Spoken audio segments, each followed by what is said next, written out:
President Donald Trump is defending a decision to lift sanctions on 140 million barrels of Iranian oil that critics say could bring a $14 billion benefit to the very country the U.S. is at war with.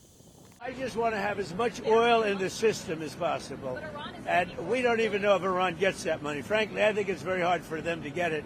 The administration says it's intended to increase global oil supplies and ease energy prices. But Richard Nephew, a U.S. sanctions expert, told TRT World it is absolutely an admission of Iranian leverage and that the United States is more worried about oil sales than it is about strangling the Iranian economy through sanctions. It tells the Iranians that their strategy of creating pressure on global oil can compel the United States to make changes in long-standing policies. Analysts say there are two wars taking place. The U.S. and Israel striking Iran, and Tehran striking the global economy by its moves to halt shipping through the Strait of Hormuz.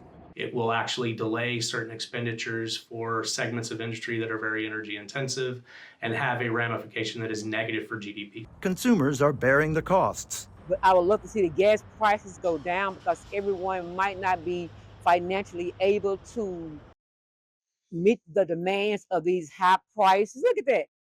U.S. Treasury Secretary says all options are still on the table. We had a very successful bombing campaign against the military installations at Karg Island, the nexus for all the Iranian oil supply.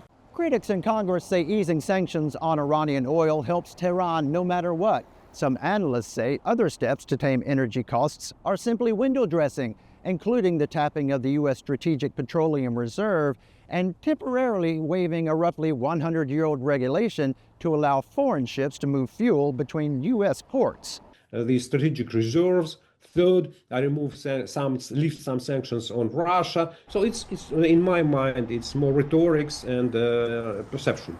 Freeing up the Strait of Hormuz is likely the most effective way to bring oil prices down.